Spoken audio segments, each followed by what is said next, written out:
नमस्कार मित्रों, आप सभी का स्त्री दर्पण के मंच पर मैं पारुल बंसल बहुत-बहुत हार्दिक स्वागत एवं अभिनंदन करती हूँ। जैसा कि आप सभी जानते हैं, आज मैं नव प्रकाशित कृतियों की परिचर्चा की 30वीं श्रृंखला लेकर आज आप सभी के समक्ष प्रस्तुत हूँ, जिसमें आज बात होगी उपन्यास माधवी पर, जिसके लिए हमारे बीच उपस्थित हैं अमिता नीरव जी, डॉक्टर शोभना जोशी जी और कल्पना मनोरमा जी, जिनका स्त्री दर्पण के मंच पर हार्दिक अभिनंदन एवं स्वागत है। शुक्रिया। कल्पना जी, धन्यवाद। कल्पना जी का लग रहा है नेटवर्क कुछ प्रॉब्लम कर रहा है। चलते हैं अपनी इस श्रृंखला को आगे बढ़ाते हुए। हमारे बीच पधारी हैं डॉक्टर शोभना जोशी जी। आप इंदौर से हैं और आपने हिंदी साहित्य से एमए किया है और एमए एमफिल भाषा विज्ञान से और पीएचडी आधुनिक हिंदी कहानी रचना और आलोचना के अंतर संबंध से। तो आपका बहुत-बहुत स्वागत है शोभना जी फिर से। धन्यवाद पारुल जी। इसके साथ ही हमारे बीच उपस्थित हैं अमिता नीरव जी। आप वैसे किसी परिचय की मोहताज नहीं, फिर भी एक औपचारिकता है। आपने एमए एमफिल राजनीति विज्ञान से किया है और कामू के अस्तित्ववादी विचारों का तुलनात्मक अध्ययन विषय पर पीएचडी भी। आपने 17 साल दुनिया में फीचर डेस्क पर पत्रकारिता की है और आपके विभिन्न पत्र पत्रिकाओं और वेब पोर्टल्स पर गद्य कोश में, हिंदी कुंज, पुरवाई आदि में कहानियां, ब्लॉग्स और लेख प्रकाशित होते रहते हैं। आकाशवाणी में नियमित कहानियों का प्रसारण और आपका कहानी संग्रह तुम जो बहती नदी हो 2018 में प्रकाशित। माधवी एक जो वृहद उपन्यास है जिस पर आज हम चर्चा करेंगे, 2021 में प्रकाशित है। आभूषण से छिटका स्वर्णकण, यह सेतु प्रकाशन से प्रकाशित है। उपन्यास भी है आपका जो 2023 में प्रकाशित हुआ, जब इश्क तुम्हें हो जाएगा। सांवली लड़की की डायरी 2023 में प्रकाशित एक कहानी संग्रह प्रकाशन की प्रक्रिया में है और आपको 2017 में वर्ल्ड डिग्निटी यूनिवर्सिटी द्वारा बेकन ऑफ डिग्निटी अवार्ड भी मिला है। कहानी संग्रह तुम जो बहती नदी हो 2020 का मध्य प्रदेश साहित्य सम्मान, पत्रकारिता के लिए विकास संवाद संविधान फेलोशिप आदि आदि आपकी बहुत सारी उपलब्धियां हैं। और इसी के साथ हमारे बीच उपस्थित हैं कल्पना मनोरमा जी। किसी कारण से उनका नेटवर्क आई थिंक दिख नहीं रही है वे मुझे अभी तक। हमारे बीच जुड़े हुए दर्शकों का भी मैं बहुत स्वागत और अभिनंदन करती हूँ। अर्चना के शंकर जी हमारे बीच उपस्थित हैं, आपका स्वागत है, हमारे साथ बने रहिए। तब तक मैं कल्पना जी आ जाती हैं, उनका परिचय। आपने डबल एमए हिंदी के साथ बीएड हिंदी, आपके 4 कविता संग्रह प्रकाशित हो चुके हैं और आप 2 कथा संग्रह पुरुष पीड़ा पर जो आधारित हैं उनका संपादन किया है और आपको कई प्रतिष्ठित सम्मानों से नवाजा गया है और आप अध्यापन में व्यस्त हैं। तो चलते हैं अपने इस कार्यक्रम को आगे बढ़ाते हुए। मैं सबसे पहले अपने सभी जुड़े हुए दर्शकों को इस उपन्यास का कवर दिखा दूं, माधवी। अमिता जी आप भी दिखा दें। यह सेतु प्रकाशन से है और कवर बहुत ही शानदार है और जिसको देखकर ही मन में पढ़ने की उत्कंठा जागती है। माधवी एक हमारा पौराणिक किरदार है जिस पर आज खुलकर चर्चा होगी, सब बातें होंगी। जी, आपका शायद नेटवर्क कल्पना जी कुछ इशू हो गया था बीच में। बहुत ज्यादा इशू हो रहा है। मेरा लैपटॉप बंद हो गया, मैं दोबारा मोबाइल से आई हूँ अभी। नो प्रॉब्लम, कोई बात नहीं, आप कंटिन्यू रहेंगे हम लोग, ठीक है। चलते हैं।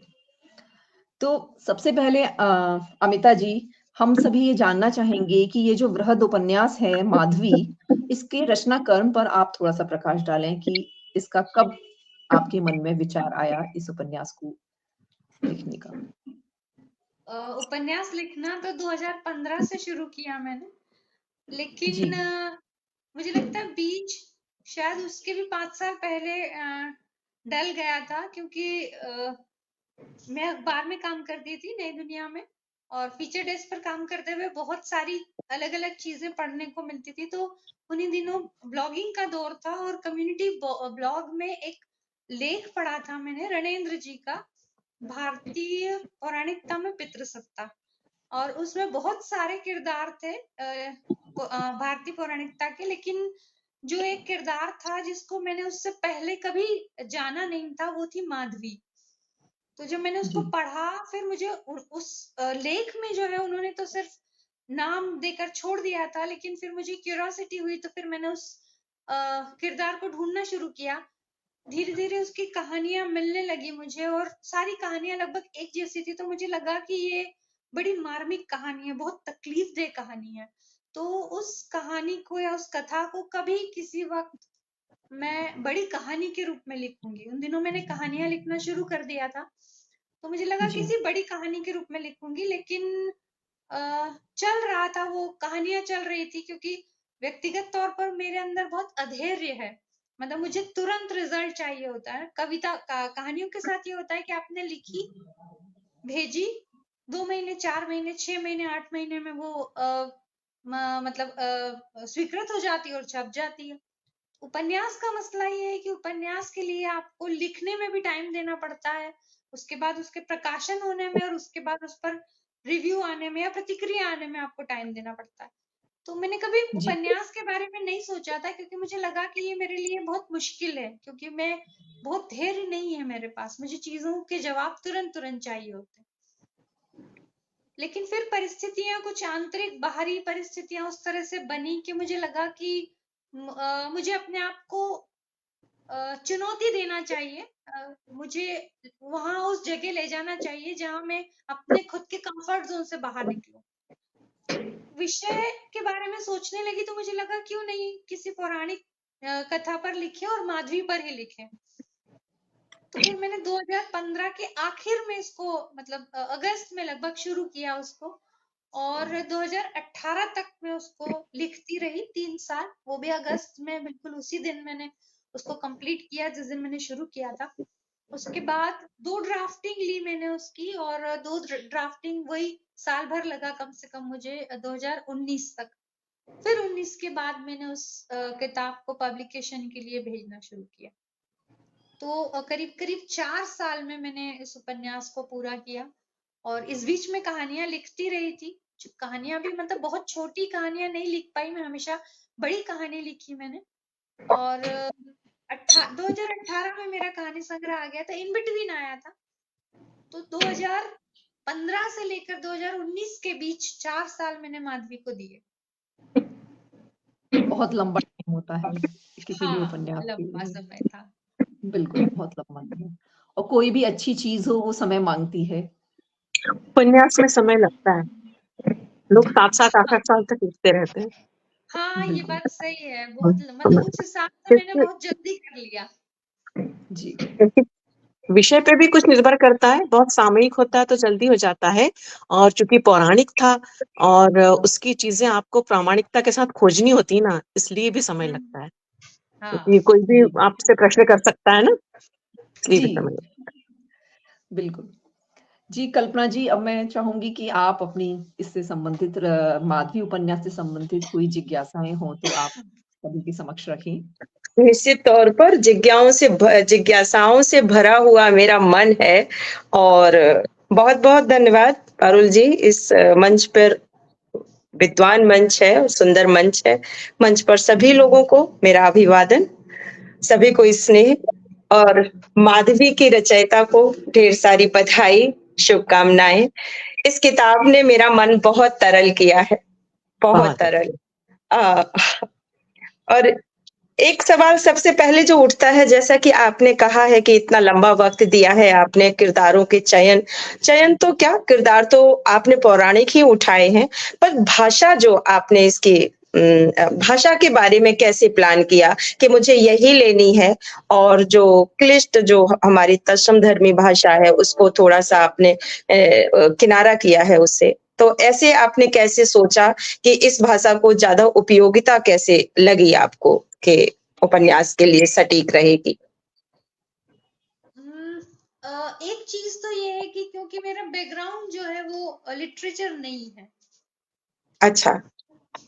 क्योंकि बैकग्राउंड जो है वो मेरा पॉलिटिकल साइंस रहा, तो उसमें भाषा, अच्छा, भाषा की मेरे पास कोई पूर्व पढ़ाई भी नहीं रही, जी क्योंकि सब्जेक्ट भी मेरा वो नहीं रहा। साहित्य पढ़ती रही थी मैं, लेकिन हिंदी भाषा को लेकर मेरे अंदर कोई बहुत जिसको कहना चाहिए बहुत परंपरा से मेरे अंदर नहीं थी वो चीज। लेकिन अच्छा चूंकि मैंने किरदार पौराणिक चुना था, तो मैं ये नहीं कर सकती थी कि उसकी भाषा एकदम आधुनिक बना दी जाए। जी जी कुछ पाठकों ने, कुछ आलोचकों ने ये सवाल मुझसे पूछा कि ये कोई जरूरी नहीं था कि आप भाषा को पुरानी भाषा की तरह ले जाएं, मतलब आधुनिक भाषा में भी उसको लिखा जा सकता था। लेकिन मुझे लगा कि जो परिवेश है उसके निर्माण में भाषा की भूमिका भी बहुत ज्यादा होती है। बहुत सुंदर बात आपने कही और आपने इसका ख्याल रखा है, फिर भी आधुनिकता लिए हुए भाषा है। क्योंकि हाँ, अगर चाहे मैं पढ़ूं या हमारे अगले जनरेशन जो हमारे बच्चे हैं, अगर वो भी पढ़ते हैं तो वो भी इस माधवी को समझ पाएंगे और इसकी भाषा को समझ पाएंगे। ये बहुत अच्छी बात है। और दर्शन और मनोविज्ञान किरदारों का आपने बहुत सुंदरता से इसमें मनोविज्ञान के ऊपर आपने कितना गहराई से काम किया है। और जैसे कि इसमें शर्मिष्ठा की माँ है, वो कहती है बेल की तरह होती हैं स्त्रियां, छोटा सा एक अंश है। और उसको लिखते हुए मतलब ये आपने सोचा या फिर ये कहानी के अंतर्गत आता है? एक जिज्ञासा ये हमारी है। इसमें लिखा है कि आर्यों की स्त्रियां बेल की तरह हुआ करती हैं, फलती हैं, फूलती हैं, किंतु अवलंब चाहिए होता है। पुरुष ही वह अवलंब हुआ करता है। माँ ही सिखाया करती है। धैर्य और सहनशीलता से ही स्त्री स्त्री रूप ग्रहण करती है। स्त्री होना केवल देह नहीं मिष्ठी, स्त्री होना मन है, स्त्री होना प्रकृति है, तभी उसे माँ होने का सौभाग्य है। ये जब मैं पढ़ रही थी तो मैं ठिठक गई थी इन पंक्तियों में आके। मैं सोच रही थी क्या सच में शर्मिष्ठा की माँ ने ऐसा सोचा होगा या ये हमारी लेखिका ने इस स्त्री को गढ़ा है? अ, देखिए मतलब जब मैंने लिखना शुरू किया था, तब मेरे दिमाग में सिर्फ एक कहानी थी जो माधवी की अपनी कहानी है। लेकिन क्योंकि मैंने पौराणिक कथा उठाई है, तो मुझे ये सिद्ध करने की जरूरत थी कि मैं मतलब सिर्फ पौराणिक कथा को मैं पौराणिक कथा के तौर पर नहीं देना चाह रही थी। मैं चाह रही हम्म थी कि आज के वक्त से जुड़े। हम्म मतलब आज जो है, जो पढ़े उसको ये ना लगे कि ये तो बड़ी पुरानी कहानी है, इसको क्यों लिखे जाने की जरूरत है। तो क्योंकि जी आज जो है, जो परिस्थितियां है, मतलब हमेशा से रही है, ऐसा नहीं कि आज ही है, लेकिन जो परिस्थितियां है स्त्री के लिए, और खास तौर पर उस वर्ग की स्त्री के लिए जो जिसको हम उच्च वर्ग कहते हैं, उच्च जी वर्ग की स्त्री के लिए उसके पास बहुत गुंजाइश नहीं है। क्योंकि जी जहाँ संघर्ष होता है, वहां पर स्त्रियां अपने लिए गुंजाइश ढूंढ पाती है, वो हाँ उससे आजाद होना चाहती है। जी लेकिन जब स्त्री जो है वो बड़े अच्छे से माहौल में रह रही होती है, तो बहुत कंफर्ट जोन में रहती है और उसको बहुत ज्यादा स्ट्रगल करने की जरूरत नहीं होती है। तो जी जो मैंने आगे जो उपन्यास में लिखा है, विश्वामित्र के साथ जो माधवी का संवाद है, हाँ उसमें मैंने जो बहुत ये बात बहुत लिखी अपीलिंग है वो। कि दासत्व भी व्यसन है। हाँ बिल्कुल बिल्कुल तो बिल्कुल ये ये जो दासत्व भी व्यसन है वाली जो बात है, ये हम्म मतलब स्त्रियों के जो पूरा इतिहास है, हाँ स्त्री जाति का जो पूरा इतिहास है, वो उसको एक वाक्य में समेटने की कोशिश है कि दासत्व भी व्यसन है। इतने सालों की प्रैक्टिस में स्त्रियां जो है वो दास होने को एंजॉय करने लगी है। ये एक वाकई में आपने एक पूरा इतिहास कह दिया है। ये मैं तो कहने ये जो वाली थी जो आपने अभी कहा, हाँ वाकई में उसमें बड़ी बड़ी गंभीरता है उस दो शब्द दो वाक्यों में, एक वाक्य में, कि एक हमें आदत हो गई है, स्त्रियों को आदत हो गई है दास बने रहने की। हाँ, तो ये और चीज जो है वो इसमें शर्मिष्ठा की माँ के जो व्यक्तित्व है उसमें इसलिए आई है वो, क्योंकि हम्म ये पर्दा लगा दो, मतलब वो शर्मिष्ठा के जो माँ की जो व्यक्तित्व में वो बात इसलिए आ पाई है, क्योंकि वो जिस परंपरा से आती है, मतलब जो राजवंश से आती है, तो जी राजवंश में बिल्कुल स्त्रियों के पास बहुत मतलब बहुत ज्यादा गुंजाइश नहीं है, नहीं होती है, बिल्कुल तो वो बिल्कुल। उसी तरह से खुद भी पलती है और बड़ी होती है। यही बात देवयानी भी समझती है, यही बात शर्मिष्ठा भी समझती है, और बाद में माधवी जो है वो अलग अलग राज्यों की जो रानियां हैं उनसे भी ये बात कहती है, शायद वत्सला से ये बात कहती है कि क्योंकि आप वत्सला राजा से ये समय से, कहती है, हाँ बिल्कुल। और क्योंकि आप मुझे राजा लगता जी है कि वत्सला ही मुखर है पूरे उपन्यास में। अगर उन राजाओं की रानियों को देखा जाए तो हर्ष की पत्नी जो है एक, जो कि वो बागी हो जाती है, उनसे विद्रोह करती है, या तो वो बोलती है या फिर वत्सला बोलती है ना। और बाद बाकी जो है और सभी रानियां हैं वो सिर झुकाए रहती हैं, पति की आज्ञा को ही शिरोधार्य करती हैं, हाँ ऐसा। हाँ, तो हाँ बिल्कुल, ये तो बहुत अच्छी बहुत बात अच्छी कही बात आपने कि है। दासत्व, एक वाक्य जो आया दासत्व भी व्यसन है, अभी कमेंट किया है कि एक वाक्य में पूरा इतिहास समाया हुआ है। तो शोभना जी से, अब मैं शोभना जी से कहना चाहूंगी कि आपकी भी इस उपन्यास से संबंधित जुड़े हुए अंतर्मन में कहीं जहां वो ठिठकी हो इस उपन्यास को पढ़ते हुए, कहीं उन्हें ऐसा लगा हो कि उस समय इस जगह पर माधवी होती तो वो क्या सोचती, या कोई और स्त्री होती, तो इससे जुड़ी आपकी कोई भी जिज्ञासा हो तो आप पूछ सकती हैं। पहले मैं ये दास वाली बात पे कहूंगी कि ये बड़ा योजनाबद्ध किया गया है, दासत्व का भाव इंजेक्ट किया गया है। सती सावित्री देवी ये सब कह के यश समाज में। आप आज भी देखना, कभी हम अपने पारिवारिक उत्सव में मिलते हैं, मतलब बहुत सही बात पकड़ी है अमिता ने, उसमें ये चीज बस मैं जोड़ भर रही हूँ। तो प्रशंसा कैसी होती है महिलाओं के, आप सुनना, बड़ी अच्छी बहू है, पूरे घर को लेके चलती है सिर झुका के। मतलब इतने आधुनिक लोगों के बीच भी मैं इस तरह के संवाद सुनती हूँ। मुझे लगता है अच्छे होने के मायने यही है कि घर के सारे लोग की बात मान ली जाए, सबको समय पे चाय देना, इधर आज भी यही एक मापदंड है। तो वो ये यश की लालसा होती है ना, जो उनको बाहर काम करने से नहीं मिलती है, वो घर में उनकी पूरी होती है। तो वो आनंद मिलने लगता है अपने जोन में दास बनने का, वो कि बाहर तो प्रशंसा हो ही रही। तो ये बहुत महत्वपूर्ण बात है। वाकई में पारुल जी आपने सही कहा कि एक वाक्य में सारी बात है। मैं प्रश्न करूं अब? जी हाँ, बिल्कुल, अब बिल्कुल। अमिता जी, अब तो माधवी सबके सामने है, काफी समय भी हो गया, रच लिया आपने, है ना, जन्म हो गया उसका। उसमें मेरा प्रश्न है कि अब दूर से खड़े होकर क्या सोचती हैं अब आप कि ये विद्रोहिणी नहीं है तो क्यों नहीं है, या किया जा सकता है? माधवी के बारे में कुछ नए विचार आते हैं दिमाग में कि ये ऐसा भी हो सकता था या ऐसा भी हो सकता था, या अब मैं माधवी का अगला चरित्र गढ़ूंगी जो माधवी से मैं नहीं करवा पाई, कुछ न कुछ एक लेके आऊंगी जो माधवी का एक्सटेंशन होगा, उसकी अगली पीढ़ी होगी। ऐसा कभी आता है मन में? बिल्कुल आता है, क्योंकि अब मतलब जो माधवी मैंने लिखा है उसमें तो वही माधवी है जो जो उसकी कथा है, जो पौराणिकता में, लेकिन लिखते हुए पूरे वक्त एक खीज होती है ना आपके अंदर, वो खीज मुझे आती रहती थी कि क्या किरदार है ये, मतलब क्यों इतना सारा बर्दाश्त कर रही है, क्यों नहीं इसके मन में कभी किसी किस्म का विद्रोह पैदा होता है। सवाल वो करती है, उससे भी सवाल किए जाते हैं, उसके पास उन सवालों के जवाब नहीं होते हैं। वो जो मनोविज्ञान की बात कही है किसी ने, मतलब अभी शायद कुछ दिन पहले किसी ने टिप्पणी की थी माधवी पर, तो उन्होंने कहा था कि ये जो आपने जो ये ययाति वाली जो पूरी कथा है, इसको जरूरत नहीं थी इसको, क्योंकि ये कथा तो जानते भी है सारे, और मूल कथा बहुत देर से शुरू होती है। लेकिन क्योंकि मुझे वो जो माधवी का जो पूरा सफरिंग है, वो सफरिंग वो कैसे एक्सेप्ट कर रही है और उसको कैसे सह रही है, उसका पूरा मनोविज्ञान है, वो मैं कैसे बताऊंगी।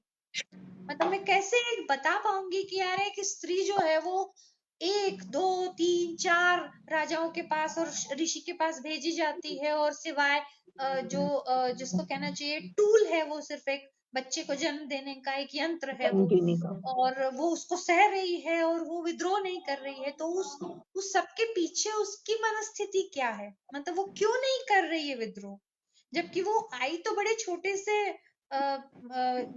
परिवार से आई है, मतलब वो वापस जा सकती थी। वो जो एक शेर है ना, यही गिरेंगे जहां से गिरा दिए जाएं। तो जो जहां से आई है, वो उसकी जो मदर है मुकुलिका, वो तो एक साधारण महिला है, तो वो वहां पर लौट भी सकती थी ना, लेकिन उसने विद्रोह नहीं किया और उसने ये सब चीजें सही। तो वो जो सहना है उसका, वो सहना क्यों हुआ? क्योंकि उसके जो उसको जो एक वो होता है ना, कृतज्ञता जो होती है, कि ये कृतज्ञता है, एक राज परिवार में मुझे अडॉप्ट किया गया, मुझे राजकुमारी बनाया गया, वो सारी चीजें दी गई मुझे, तो वो जो पिता है उसके प्रति आपको, जो राजा है उसके प्रति आपको कृतज्ञ रहना चाहिए। तो वो जो चीज विद्रोह वाली जो बात है, वो जो लड़ने वाली बात है, जो अपने अस्तित्व को वापस पाने वाली बात है, वो इस माधवी में नहीं आ पाया। एक कोशिश जरूर की थी मैंने आखिर में, कि वो हालांकि वो भी कहानी का ही हिस्सा है कि उसने सब लोगों को रिजेक्ट कर दिया, लेकिन मुझे लगता है कि अब यदि मैं माधवी को गढ़ूंगी, मतलब अभी हालांकि मेरे योजना में नहीं है वो, क्योंकि मैं अपने ऊपर वो टैग नहीं चाहती हूँ कि ये पौराणिक कथाओं पर लिखती हैं। और एक दूसरी चीज ये भी है कि मुझे अपने आप को भी एक्सप्लोर करना है कि मैं किन चीजों को और कर सकती हूँ या किन चीजों को बेहतर कर सकती हूँ, इसलिए भी मैं उसको अभी योजना में नहीं लिया है। लेकिन यदि कभी हुआ तो ये जरूर माधवी के बारे में मैं एक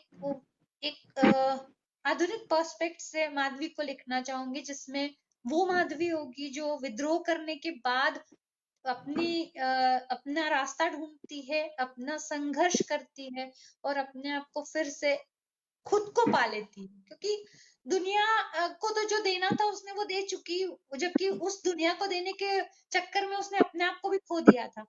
तो अब जब वो उसको खुद को पाले, ये इस किस्म के किरदार के बारे में मैं यदि लिखी तो मैं उस किरदार पर बात करूंगी। मुझे लगता है कि आपने लास्ट में जो माधवी को जितना स्पेस दिया है, अपने होने का स्पेस उसे मिला है, तो मुझे लगता है वहां आके पाठक को सांस मिलती है। मुझे तो मिली।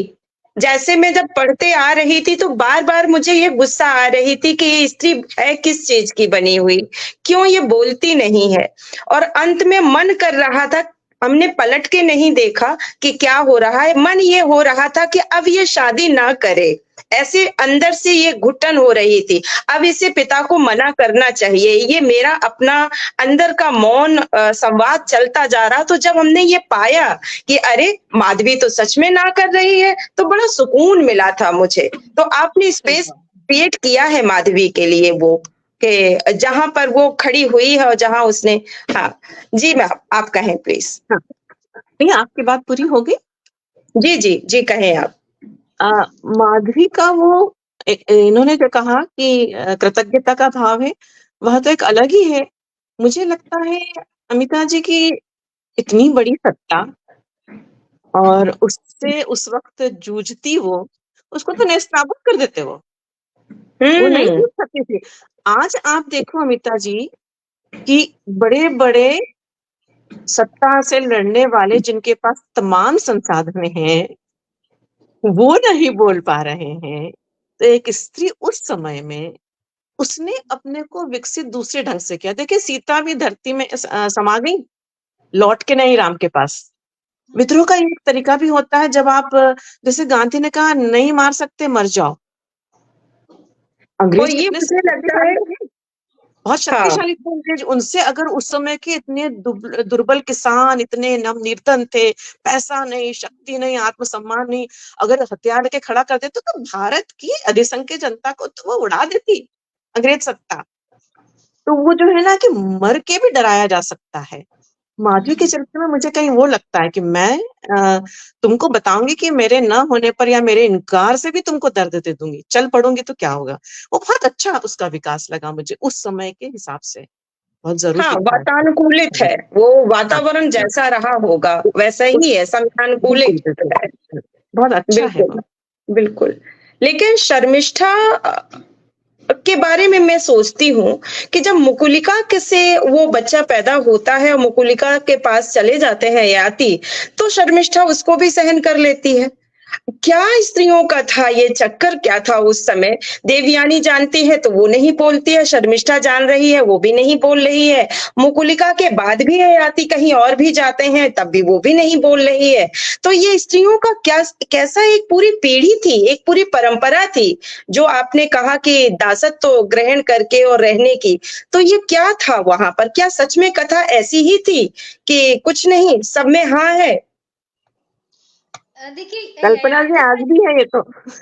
हाँ ये तो ययाति का आज जो भी है। पात्र है, ययाति का जो पात्र है वो तो वो तो एक सिंड्रोम की तरह हमारे हमारी जो माइथोलॉजी है उसमें एक सिंड्रोम की तरह उभर कर आता है ना, क्योंकि वो हम्म अपने मतलब उसका जो लालसा है, उसके जो भोग की लालसा है, वो तो हम्म राज होने के बाद भी खत्म नहीं होती। नहीं वो अपने होती है।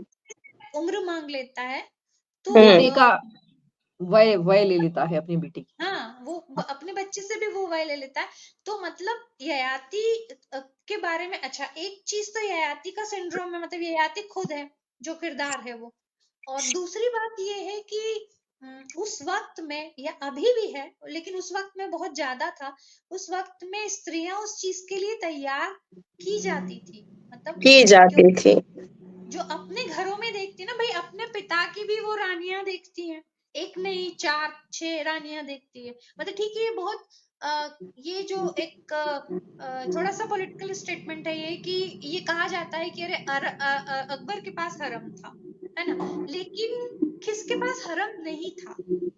अभी बिल्कुल किसको सही पढ़ बात है। रही हूँ मैं, किसी की कहानी पढ़ी मैंने तो उस कहानी में ये स्टेटमेंट आया कि यदि किसी के पास बहुत बहुत पैसा है और उसके पास में कीप नहीं है, रखेल नहीं हाँ, है, तो फिर उसके पैसे का कोई मतलब नहीं है।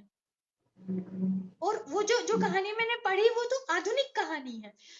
तो जब सत्ता होती है तो सत्ता एक बहुत पहले मैंने एक बात कही थी कि जो शिखर है, शिखर से दो रास्ते जाते हैं, एक विकृति की तरफ जाता है और एक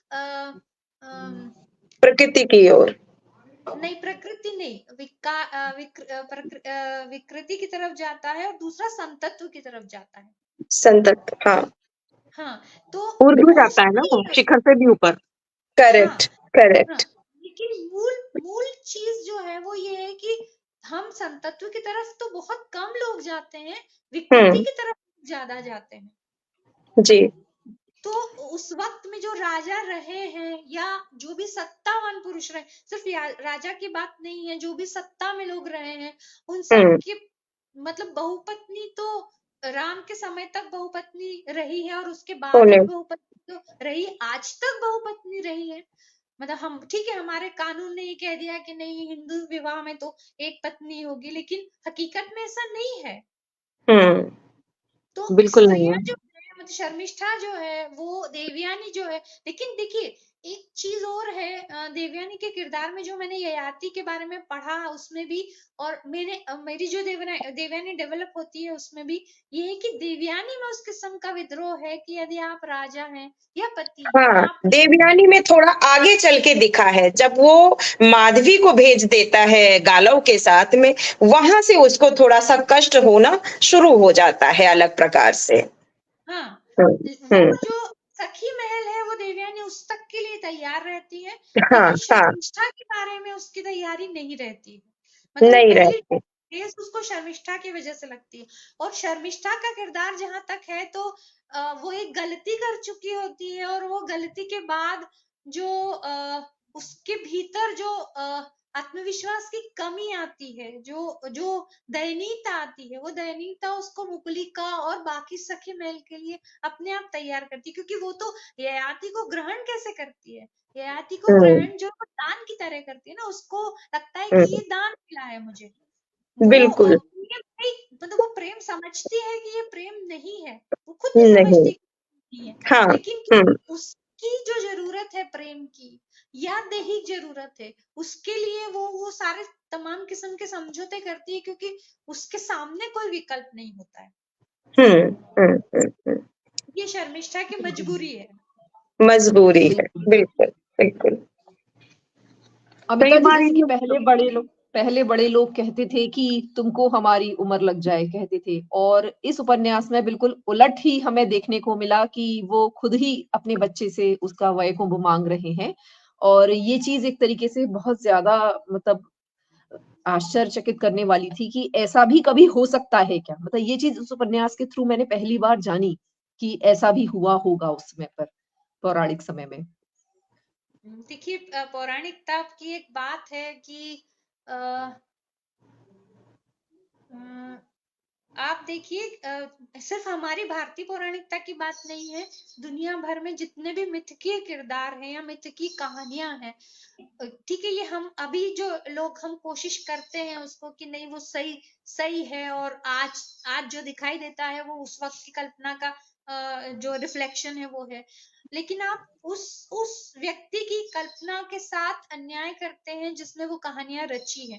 आप देखिए कितनी विराट कल्पनाएं हैं मिथ की चरित्रों में या मिथ की कहानियों में, कि आज आप मतलब वो संजय जो है वो देखते हैं, हम लोग ही कह देते कि अरे उस वक्त देखो, उस वक्त वो लाइव दिखाते थे संजय धृतराष्ट्र को जो सारा महाभारत का युद्ध जो बताते हैं, तो हम लोग ये बड़े आराम से कहते थे कि अरे वो देखिए वो तो बिल्कुल लाइव दिखाते थे।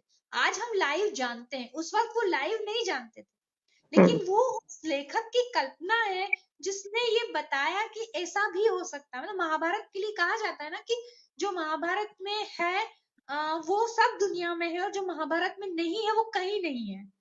तो आप देखिए कितनी सारी चीजें महाभारत में उस तरह से आती है जो आपको एकदम से चौंकाती कि अच्छा उस वक्त भी ऐसा हुआ था। तो पौराणिक जो है वो मतलब उस वक्त की जो कल्पनाएं हैं, कितनी विराट कल्पनाएं हैं, और आप ये जान के आपको आश्चर्य होगा कि एक लेखक जो है वो कितना दूर सोच सकता था। हाँ, बिल्कुल, बिल्कुल।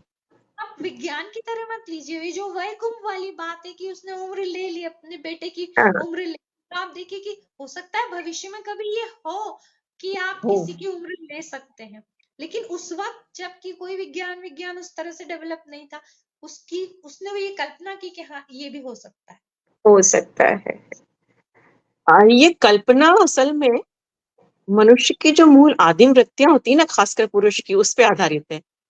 हाँ पारुल जी, ये जो है कि उसने ले ली, आप क्या जी, समझती हैं? एक कथा बन गई कि ले ली, हजारों ऐसे होंगे जो चाहते होंगे कि हम ले लें, हम ले लें, बिल्कुल सही कहा क्योंकि आपने। भोग की लालसा खत्म ही नहीं होती ना। खत्म नहीं शरीर होता। काम जी, शरीर काम करना बंद कर देता तब भी इच्छा होती है, क्योंकि इंद्रियों की भोग की इच्छा मन से होती है, देह से नहीं होती है। मन तो कह जी, रहा है चाहिए, देह अवश्य तो चाहता है कि मन जो चाह रहा है देह भी करे। और ये आज भी आप देखिए, मेरे साथ दुर्भाग्य रहा कि कुछ महिलाएं मिली हैं, बहुत मुझसे मेरी माँ की तरह हैं, कि उन्हें इस बात से पीड़ा से गुजरना पड़ा है कि देह नहीं है पर यंत्रणा दी जाती है। तब मुझे समझ में आया था कि ये केवल एक मिथक और प्रतीक है। ये घटना जो आज भी इतनी आदिम वृत्ति है, ये सदा रहेगी, क्योंकि भोग की लालसा तो खत्म। ये संयम करना पड़ता है, संयमित होना सभ्य होना है, और आदिम वृत्तियां बहुत मुश्किल से संयमित कर पाते हैं। स्त्री चूंकि माँ बनती है, देह से देह पैदा होती है और उसको पालती है, इसलिए उसमें कहीं ज्यादा संयम हो जाता है। वो तो छूट जाता है ना एक बीज डाल के, तो उसको तो जी, अपनी देह हमेशा लगती है कि मेरी देह तो मुक्त है भोग के लिए।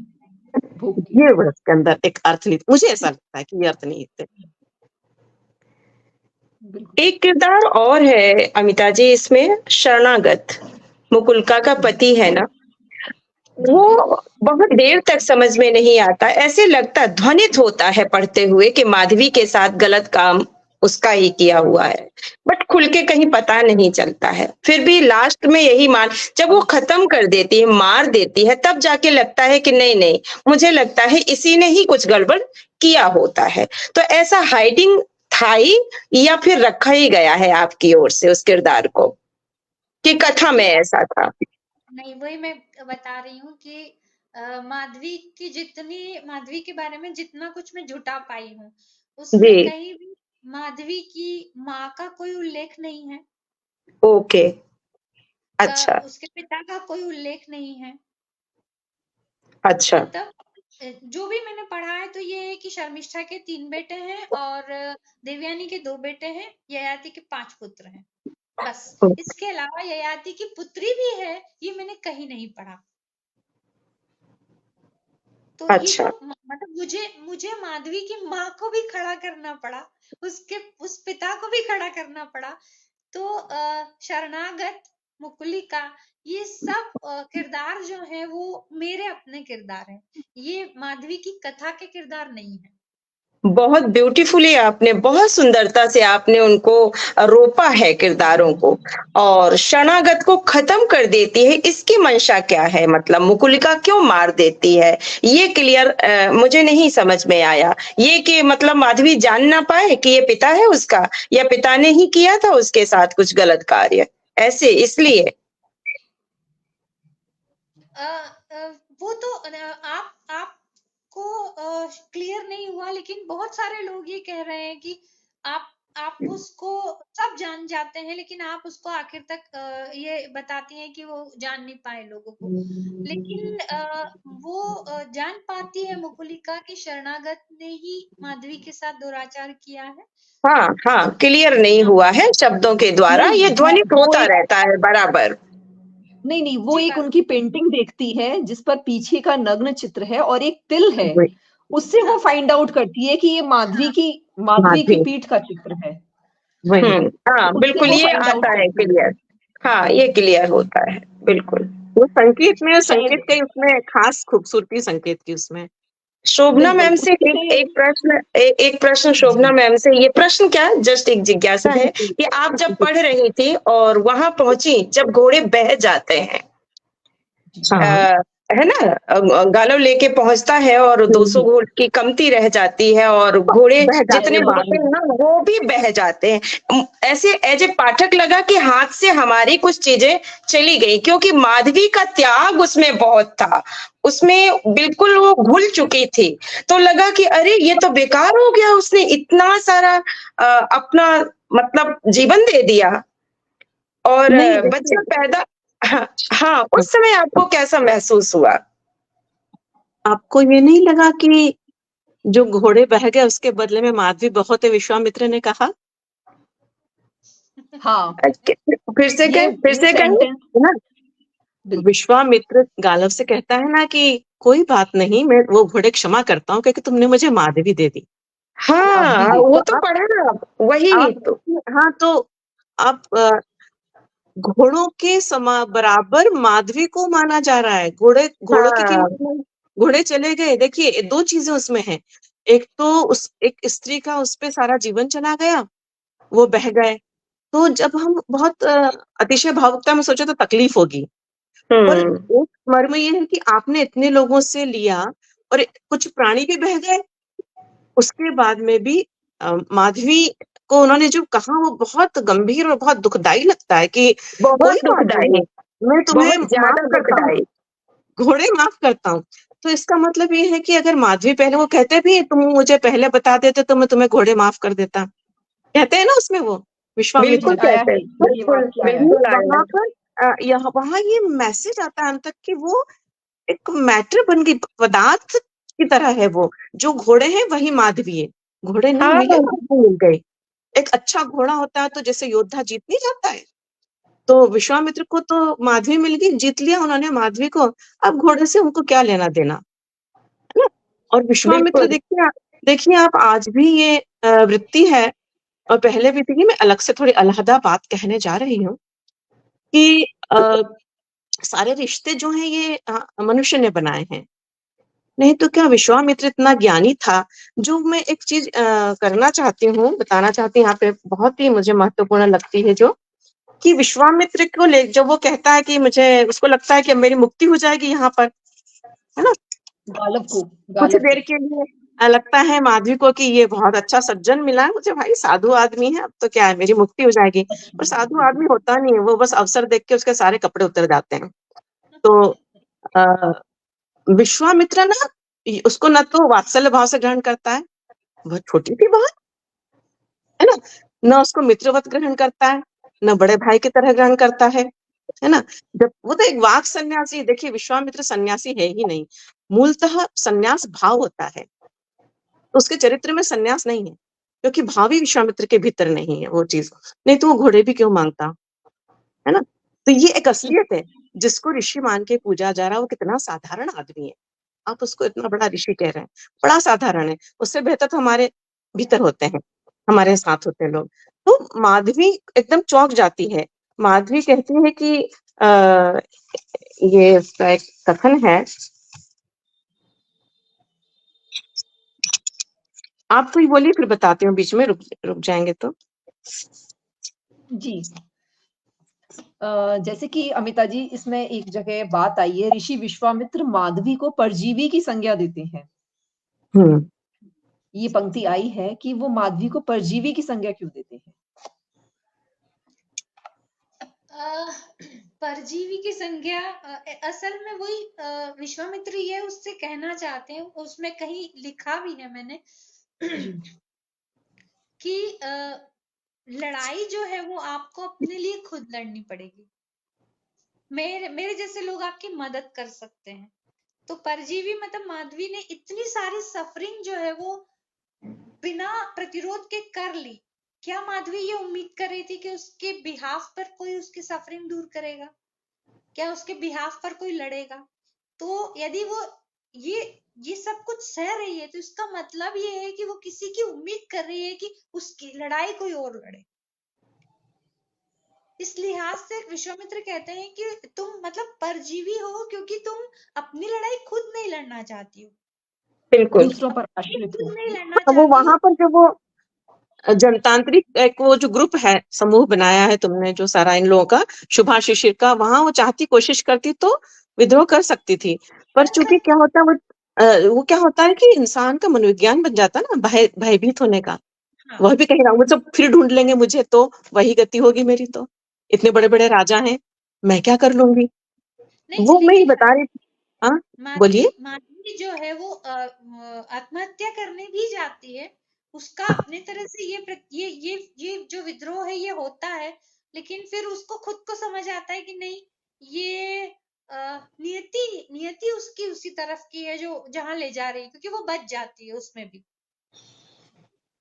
देखो ये जो बात है कि माधवी परजीवी है और माधवी ने विद्रोह क्यों नहीं किया, विश्वामित्र के चरित्र से उस समय का वो सामने नहीं आता है कि जैसे विश्वामित्र जब कहता, माधवी इस चीज को समझ रही है, मुझे लगता है अमिता जी, कि वो जैसे वो कहते हैं कि अधिक अच्छा होता, गालव से कहते हैं माधवी को तुम सीधे यहाँ ले आते, न तुम्हें राज्य राज्य भटकना पड़ता और न माधवी को अपमानित होना पड़ता, मैं तुम्हें सारे अश्व क्षमा कर देता। माधवी अवाक थी, ज्ञान क्या है और किसके लिए है।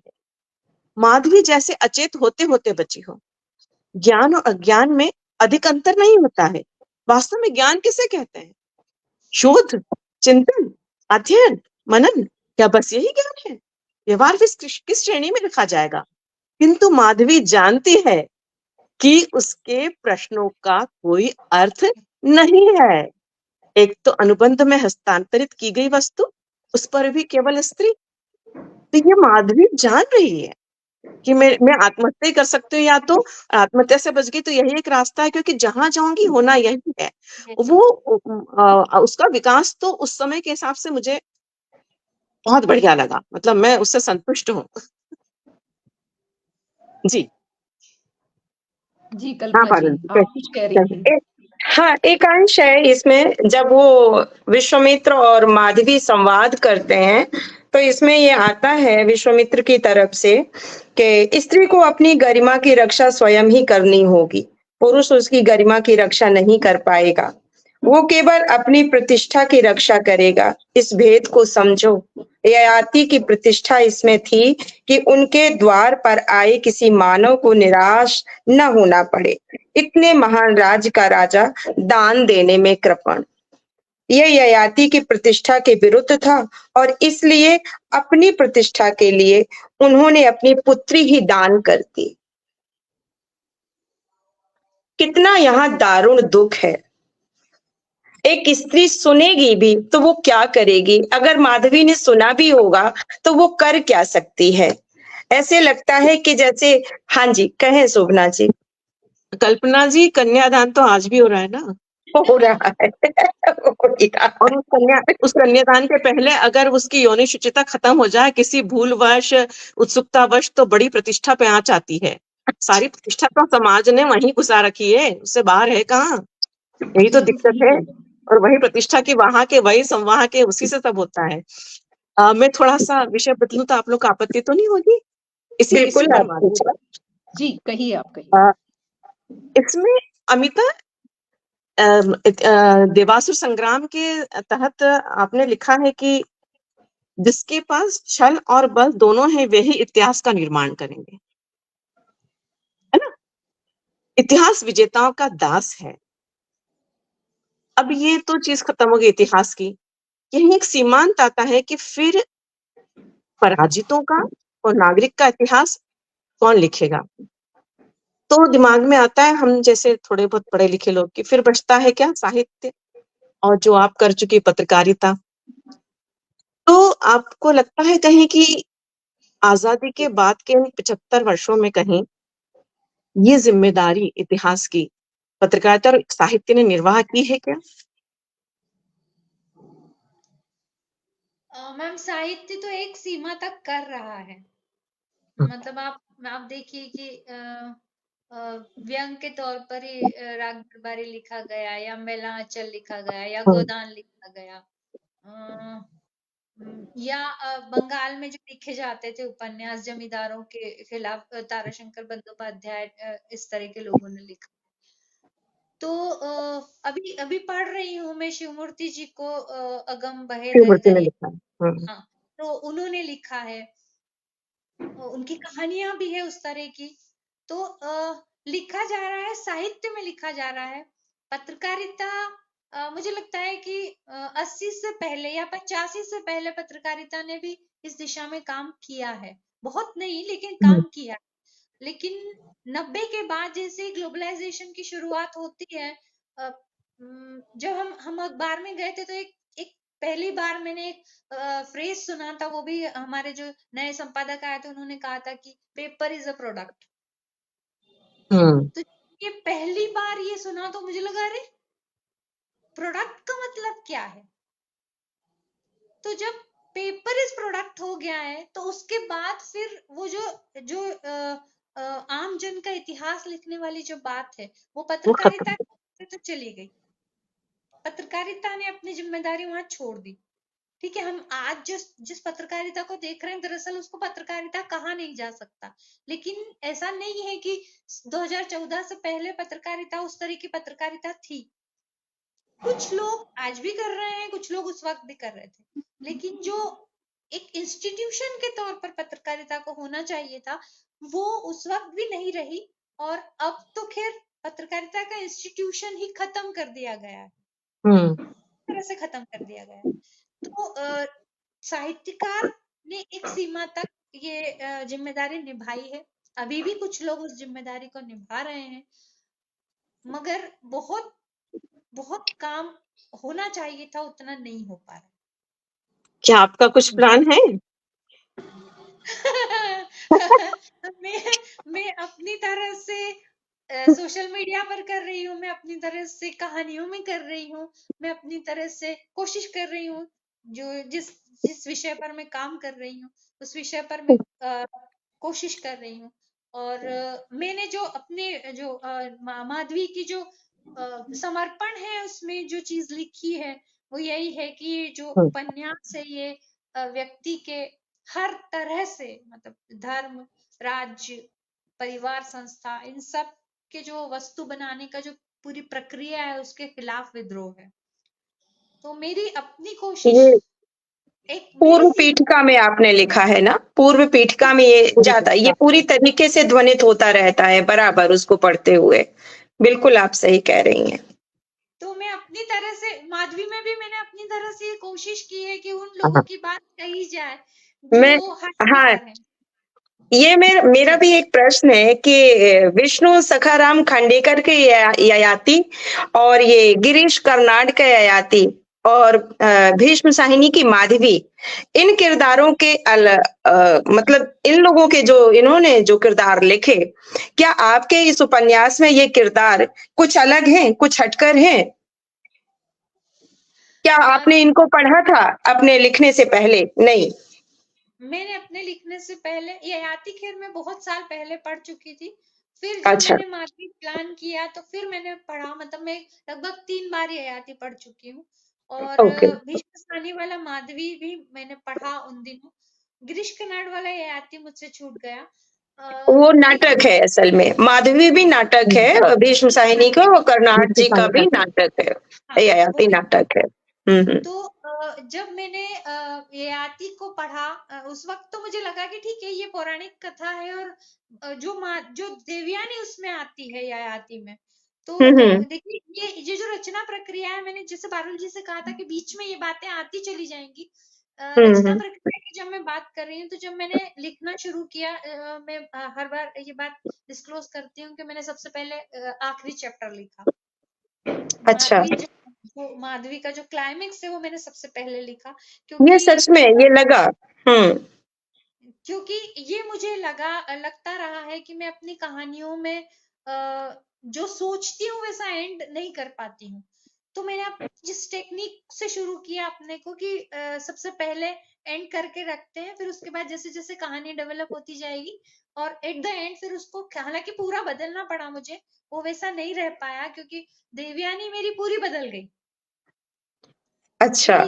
मेरी जो प्लानिंग थी उस प्लानिंग में देवयानी वो नहीं थी जो देवयानी आई है। अच्छा। मतलब मैंने इस सिलसिले में एक पोस्ट भी लिखी थी कि शायद धर्मवीर भारती को पढ़ा था मैंने कि किरदार को आप बनाते हैं, उनको खड़ा करते हैं, है ना, लेकिन एक वक्त के बाद ये होता है कि किरदार आपकी पकड़ से छूट जाते हैं। अच्छा। हाँ। फिर आपको चलाने लगते हैं।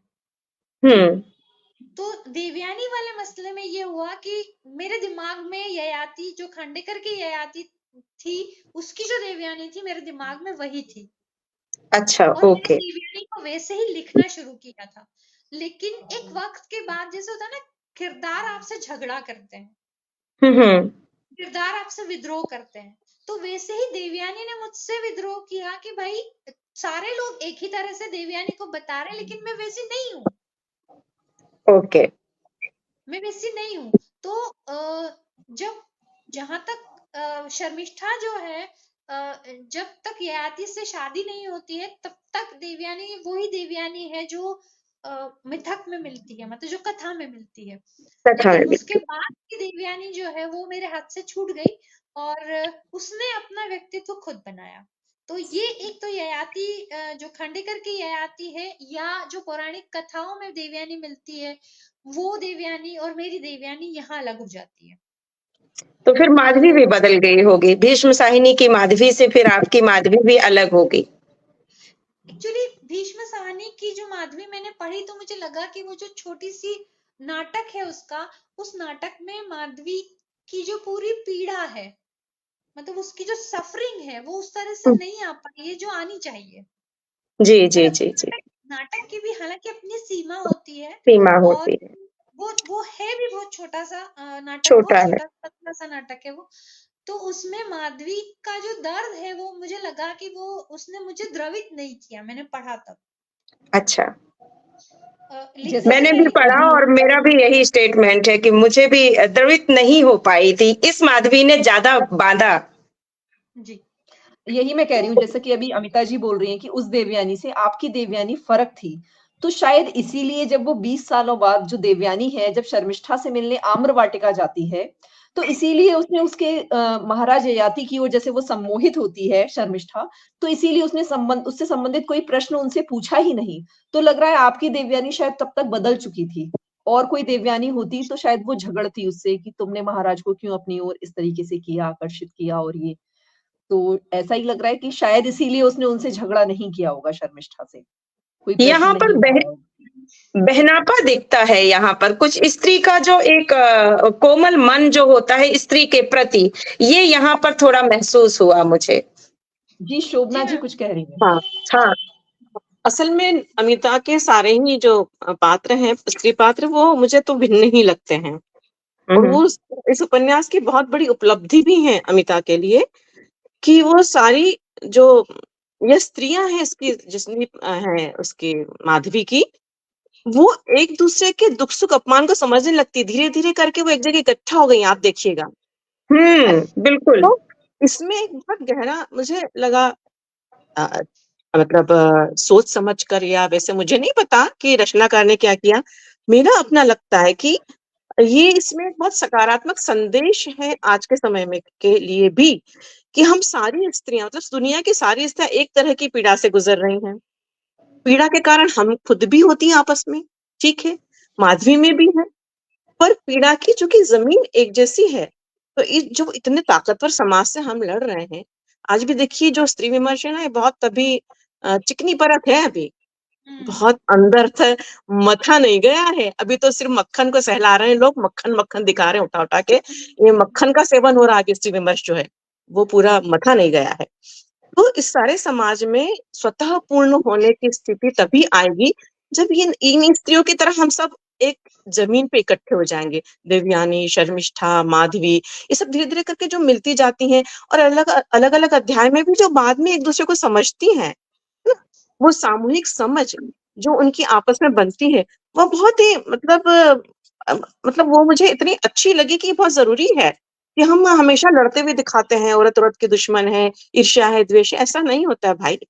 कहीं न कहीं मन अपनी हमजात के लिए सहानुभूति भी होती, करुणा भी होती है।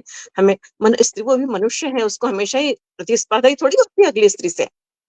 कहीं न कहीं एक मैत्री भाव भी जन्मता है, और मैत्री भाव के साथ भी इकट्ठा होती है। भले ही वो कई बार क्या होता है, कारण खुद ही होती है आपस में एक दूसरे की तकलीफ का, तो भी सहज भाव से इकट्ठा करके फिर वो लड़ती हैं। तो ये बहुत अच्छी चीज है, और ऐसा होना चाहिए रचनाओं में। ये मैंने कुछ ड्रामों में के और स्त्री मैत्री के सूत्र तो इसमें कई जगह मिलते हैं। माधवी जब वत्सला को माफ कर देती है उसके साथ में जो गलत करती है, और वत्सला के लिए उसके मन में एक कोमल भाव है, वहां भी स्त्री मैत्री का हमें मिलता है सूत्र। पद्मजा के साथ भी है उनका माधवी हाँ, का। वो सारे हर अध्याय में मैं कह रही हूँ ना, कहीं न कहीं वो गुंजाइश रख रही हैं, उदारता रख रही हैं, एक हाशिया दे रही हैं, और समझ रही हैं कि नहीं, ये इसने मजबूरी में किया, ये मेरी दुश्मन नहीं, इसके पीछे खड़ा व्यक्ति दुश्मन है। वो घोषित रूप में, रचनाकार घोषित रूप में नहीं कह रही है, पर वो जो समझ विकसित होती है उसमें समझ में आती है कि औरतें, ये सारी स्त्रियां समझ रही हैं कि ये सामने खड़ी स्त्री दुश्मन नहीं, इसके पीछे जो व्यवस्था है वह दुश्मन है मेरी। वो समझ रही है इस चीज को। ये एक अच्छी चीज है इसमें। हाँ जी, कहिए पारुल जी। पारुल जी कुछ कह रहे हैं? नहीं, नहीं। जी, अमिता जी, आप कुछ इस बारे में, जैसे कि ये प्रश्न हम लोगों ने किया, आपकी देवयानी दूसरी देवयानी से भिन्न थी, तो वाक़ई भिन्न थी क्या? हाँ, क्योंकि जो उन्होंने बताया भिन्न जो है वो। पौराणिक कथा में जो थी देवयानी, वो देवयानी वही कर्कश थी। मतलब आप खांडेकर वाली ययाति पढ़िए, तो जब आप खत्म करेंगे तो आपको ये लगेगा कि इस तरह का किरदार हो सकता है क्या, इतना कर्कश, और वो भी उस स्तर पर जहाँ पर उसको जो बहुत दुनियावी चीजें हैं उसके लिए संघर्ष नहीं करना पड़ रहा है, उसकी जिंदगी में सारे सुख सुविधाएं हैं, उसके बावजूद वो उतनी कर्कश हो जाती है कि अपने बचपन के दोस्त के साथ भी उतना ही दुर्व्यवहार करती है वो। जब मैंने खांडेकर की ययाति तीसरी बार पढ़ी, तब मुझे लगा कि ये उस तरह की माधवी है, या उस तरह का एंड हो रहा है जैसे कि हिंदी फिल्मों में दिखाते हैं ना, कि मतलब स्त्री जो है वो बहुत परेशान करती है और हस्बैंड को ये वो करती है, और फिर हस्बैंड जो है वो उसको एक चांटा लगाता है और उसके बाद वो ठीक हो जाती है। तो वो उस किस्म की ड्रामेटिक तौर पर देवयानी को उस तरह से उन्होंने बताया, तो मुझे लगा कि मेरी देवयानी ऐसी तो खैर नहीं होना चाहिए। लेकिन जब शर्मिष्ठा को लेकर आती है वो, और उसके बाद में जब माधवी को लेकर आती है, मतलब एक कोशिश, मैंने हालांकि कोशिश नहीं की थी, ये अपने आप डेवलप हुई चीज की जब माधवी उसके जीवन में आती है, देवयानी के जीवन में माधवी आती है, तो उसके भीतर वो रिक्त जो है वो पूरा होता है, जो उसकी माँ के नहीं होने से उसके भीतर आया था। मतलब वो ये समझ नहीं पाती है, मतलब बेटों के साथ उसका वो जिसको कहना चाहिए मातृत्व जैसी चीज बेटों के साथ वैसे डेवलप नहीं हो पाता है, क्योंकि छोटी उम्र में बच्चों को जो है बाहर पढ़ने के लिए भेज दिया जाता है, ऋषि में मतलब वो आश्रम में चले जाते हैं बच्चे। गुरुकुल में। हाँ, और वो सत्ता जब बच्चों को सत्ता के लिए तैयार किया जाता है तो फिर माँ कहीं हाशिए पर चली जाती है। तो उस लिहाज से जब उसके जीवन में माधवी आती है तो उसका जो स्त्रीत्व भी है और उसका जो मातृत्व भी है, वो दोनों चीजें मिलकर देवयानी को बदलते हैं। मतलब उसका जो बदलाव है वहां से शुरू होता है जब उसके जीवन में माधवी आती है। वो माधवी को लाया भी बड़ा छल से जाता है। अब आप वो नॉवेल में बात है कि उसको बड़ा पूरा ऐसा पूरी प्लानिंग करके और बड़ा छल पैदा करके और माधवी को लाया जाता है देवयानी के जीवन में। लेकिन देवयानी उसको बहुत पवित्र भाव से ग्रहण करती है, ग्रहण कर लेती है, बिल्कुल। तो उसके बाद फिर देवयानी धीरे धीरे बदलना शुरू होती है और फिर वो अंडरस्टैंडिंग हो जाती है। मतलब वो उसके बाद वो शर्मिष्ठा के बारे में सोचती है। कहीं इसका जिक्र हुआ है इसमें कि वो शर्मिष्ठा के बारे में सोचती है कि उसके पास विकल्प क्या था। हाँ, बिल्कुल। मैं तो दास की तरह ले आई थी। तो असल में ये देवयानी एक स्त्री की देवयानी है और वो देवयानी एक पुरुष की देवयानी है। इसका बहुत अंतर पड़ता है। इस चीज का बहुत सही फर्क कहा पड़ता है। बिल्कुल ये शोभना। सबसे हाँ, बिल्कुल आप सही कह रही हैं, बिल्कुल। और इसमें यही जो ऊपर जो दिख रही है स्त्रियां, यही नहीं, चाहे वो जयंती हो, देवयानी की माँ हो, और चाहे ययाति की माँ हो, सभी तो समर्पित है और सभी पीड़ित हैं। सभी कहीं ना कहीं चली गई हैं, सभी कहीं ना कहीं अपना पूरा देकर भी कहीं ना पाने की पीड़ा में है कि उन्हें उतना नहीं मिला जितना उन्होंने दिया है। समय देख लीजिए। बिल्कुल जी। हाँ शोभना जी, जैसे शोभना जी से मैं पूछूंगी ये प्रश्न जी, कि बिल्कुल। जैसे माधवी को सबसे पहले ययाति से गालव ले गया, फिर गालव ने तमाम राजाओं के पास उसको हैंड ओवर किया, कभी राजा हर्यश, कभी देवोदास और कभी उशीनगर। लेकिन इस सारी प्रक्रिया में माधवी के अंतर्मन पर क्या गुजरी, तो आपके अनुसार क्या गुजरी होगी? हम थोड़ा सा आपके द्वारा सुनना चाहते हैं ये। निश्चित ही उसको अपमान तो बहुत भयंकर लगा होगा, पर इसको इस एक दृष्टि से ऐसे भी देखा जाए, यदि वैवाहिक जीवन में भी कई बार अनचाहे हम बहुत मतलब न चाहते हुए भी समर्पण करते हैं, है ना। पुरुष भले एक होता है, देखिए पारुल जी, पर हम पूरे गृहस्थ जीवन में जितना 30, 40, 50, 60, 70 साल का होता है, स्वीकार नहीं करती स्त्रियां, पर जितनी बार 10 में से 6 या 7 बार अनिच्छा से भी वो सब चीज होती है। यहाँ केवल पुरुष ही तो बदल रहा है। लेकिन यहाँ पर दिखाया है, दर्शाया गया है कि माधवी डूब जाती है। हाँ, तो एक तो ये कारण है, माधवी तो आत्मदाह करने के लिए कूद जाती है नदी में। इससे बड़ा मतलब दारुण दुख उसका जो है वो सहन नहीं कर पा रही है, पूरा दिख रहा है वहाँ। पीड़ा तो होगी आपको, अगर इस तरह से वस्तु की तरह दान किया जाएगा तो पीड़ा तो होगी। मैं ये बताना चाह रही हूँ कि हम लोगों में और ये बात नहीं, मेरे मित्र बाहर है वो भी बताते हैं, दुनिया भर की स्त्रियों में जब किस्से सुनाते हैं तो कि सहन शक्ति प्राकृतिक से ज्यादा हमको सामाजिक संरचना में विकसित की गई है। पुरुष को भी जो पुरुष हमें मिल रहे हैं ना समाज में, वो पुरुष पैदाइशी नहीं है, वो उसको भी बनाया गया है ना, उसको भी कंडीशन्ड किया गया है। तो वो पीड़ा तो उसको होगी कि मनुष्य रूप में दान जा रही हूँ। इतना तो कोई भी मनुष्य समझता नहीं कि एक के बाद एक मुझे केवल कुछ घोड़ों के लिए यहाँ से वहां से लिया जा रहा है, और अपमान भी लगता होगा, दुख भी होता होगा। पर ये मुझे लगता है एक तरह का बहुत सिंबल है कि जब इतनी सारी पीड़ाओं से गुजरते हैं तब जाकर के समझ में आता है कि महल के भीतर की सारी सुविधाएं, महल के भीतर की सारी स्त्रियां, और वो ताऊ जी के यहाँ जब जाती, संवेदनाहीनता कितनी बुरी। ताऊ जी का आश्रम त्याग देती वो इसलिए त्याग पाती है पारुल जी क्योंकि वह इन सब चीजों से गुजरी हुई होती है। अगर वो नहीं गुजरती तो वो ताऊजी या ययाति के घर की बहुत अच्छी बेटी या बहुत अच्छी साध्वी बन के रह जाती। पर चूंकि उसने दारुण दुख सहा था तो तिनके की तरह सब कुछ छोड़ के चल दी। वो तिनके की तरह छोड़ा ना, वो इसीलिए कि इतनी दारुण दुख से गुजरी। दारुण दुख ही आपको मजबूत बनाता है, आपको पत्थर जैसा कर देता है कि दुनिया जाए भाड़ में, मुझे तो अब ये जो गलत लग रहा है उसको बोलूंगी, मुझे सही लग रहा है वही करूंगी। ये तभी आता है जब आप चीज से गुजरते हैं। जो नहीं गुजरता है ना, वह फिर बहुत ग्लैमरस चीजें होती हैं और उसमें आप बंध के रह जाते हैं। आगे एक स्वतंत्र स्वतःपूर्ण व्यक्तित्व बनता है ना जब स्त्री का, तो तभी बनता है वो तमाम इन चीजों से गुजरती है स्वतःपूर्णता के लिए, क्योंकि सुविधाएं मिलती जाती हैं, आराम से आरामदेह जीवन मिलता है, तो स्वतः को खोजने का अवसर कहाँ मिलता है। खुद को तो खोजेंगे तब ना कि जब आपको फेंक दिया जाएगा लहरों के बीच में, तब समझ में आता है कि मैं क्या हूँ, ये क्या हो रहा है मेरे साथ।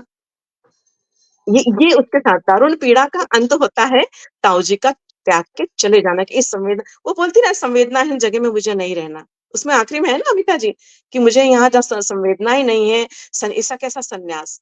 तो वो बोल के जाती है वहां पर, मैंने नोट भी किया है कहीं पर ये। जी कल्पना जी। हाँ बोलिए आप।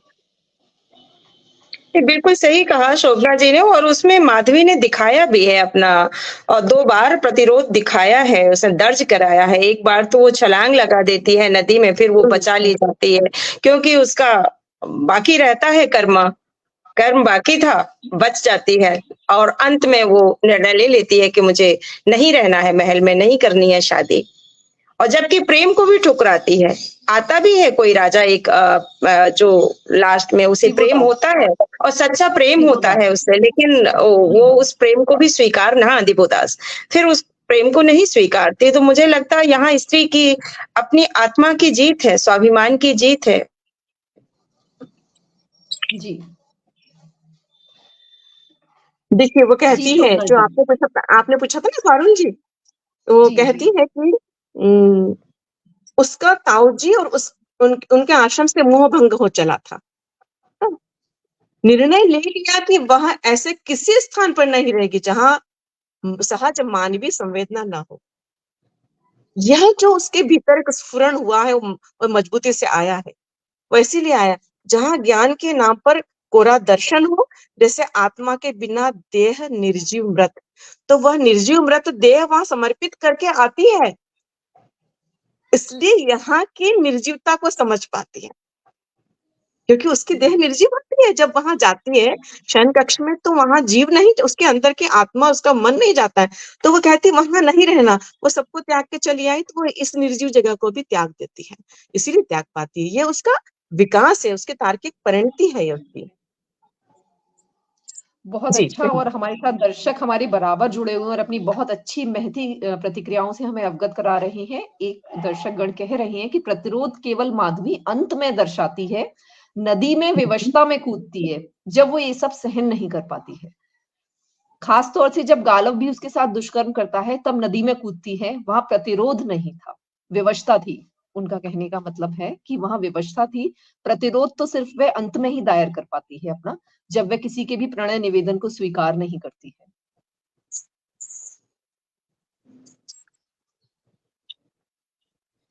जी अमिता जी कुछ कुछ कहना चाहेंगी? मैं तो ये टिप्पणियां बता रही हूँ आपकी जो आ रही हैं उनको, जो सभी लोग कर रहे हैं लगातार, बहुत अच्छे सब लोग हमारे साथ बने हुए हैं, और माधवी के अंतर्मन को ही तो अमिता जी ने दर्शाया है। खांडेकर ने देवयानी का चरित्र पुराणों के अनुसार रखा, जैसी पुराणों में वर्णित है कर्कशा वैसी ही उन्होंने रखी, खांडेकर जी के लिए कहा गया। बहुत ही अच्छे कमेंट्स हैं जिनको हम बाद में भी पढ़ सकते हैं। और अमिता जी अंत में आप कुछ और कहना चाहेंगी हमारे सभी दर्शकों से, सभी श्रोतागणों से?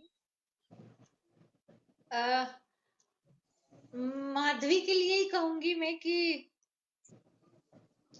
किसी मतलब एक वरिष्ठ लेखक है, उन्होंने एक बात कही थी कि आप जो लिखते हैं वो तात्कालिक रूप से आपके सामने आता है, मतलब एक बाइंडिंग रूप से आपके सामने आता है, लेकिन उसके पीछे आपका बहुत लंबा दर्शन होता है, आपके जीवन के अनुभव होते हैं, आपने जो कुछ देखा होता है, आपका जो विश्लेषण होता है, वो सब चीजें उसमें आता है।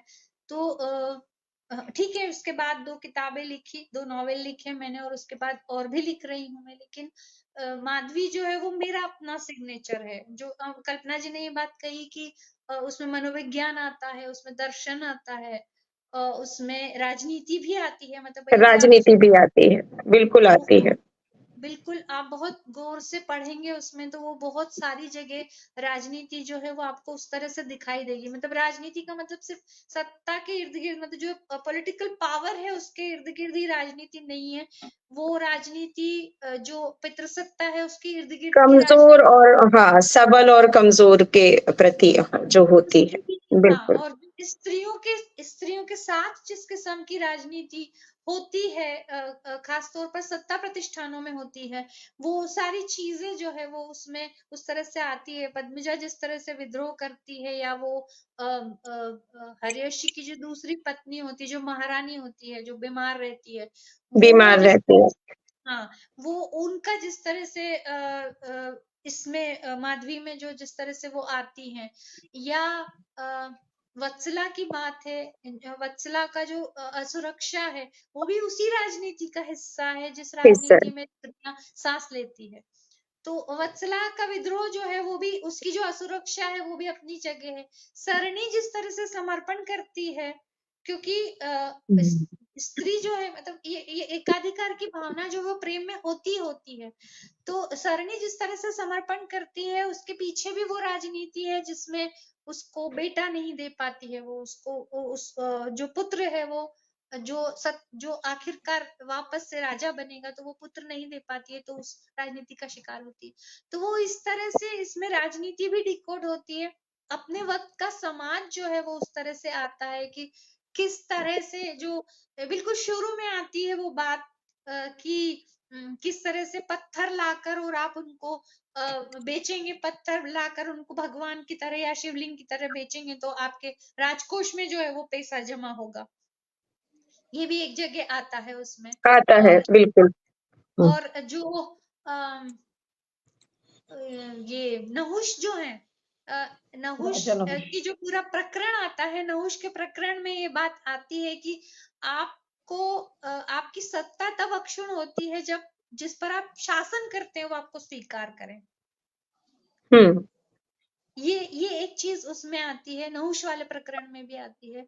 और एक और वत्सला के संदर्भ में हरीश थे, उशीनर के संदर्भ में एक बात आती है कि जो राजा है, हमारी परंपरा में जो राजा है वो ईश्वर का रूप माना जाता है कि उससे किसने विद्रोह आज भी माना जाता है। आज तो खैर ज्यादा माना जाता है।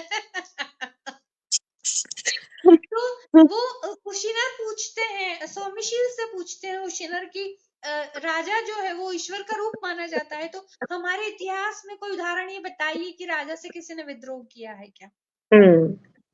तो वो ये जो माधवी है, इसमें मैं मतलब मेरी अपनी कोशिश ये रही है कि ठीक है कहानी जरूर पौराणिक है, लेकिन इसमें जो आज का वक्त है, हम जिस समाज में आज रह रहे हैं, वो वक्त जो है वो लगातार उसमें रिफ्लेक्ट होता रहे, वो हमारे सामने आता रहे। तो माधवी को सिर्फ एक पौराणिक कथा के तौर पर पढ़ा जाएगा तो माधवी के साथ अन्याय होगा। माधवी को एक ओवरऑल आज के वक्त की जो सवाल है उनके आलोक में भी पढ़े जाने की जरूरत है। जो पढ़ चुके हैं उसको उस तरह से देखें, और जो पढ़ना चाहते हैं या जो पढ़ रहे हैं उसको यदि उस तरह से देखेंगे तो मुझे लगता है माधवी के साथ न्याय होगा, क्योंकि मैंने माधवी को उसी तरह से रचा है। जी बहुत अच्छा और बहुत ही सुंदर परिचर्चा रही हमारी माधवी पर। और मैं अभी हमसे जुड़े सभी दर्शकगणों श्रोतागणों से निवेदन भी करती हूँ कि वे एक बार माधवी को अवश्य पढ़ें और दर्शन, मनोविज्ञान, राजनीति और साहित्य के इस समन्वय वाले उपन्यास को जरूर पढ़ें जो कि अमिता नीरव जी ने लिखा है। और आपको इस वृहद उपन्यास अनमोल कृति के लिए फिर से स्त्री दर्पण अशेष शुभकामनाएं और बधाइयां प्रेषित करता है। बहुत शुक्रिया। सभी को शुभ संध्या। आपको भी धन्यवाद। शुभ संध्या।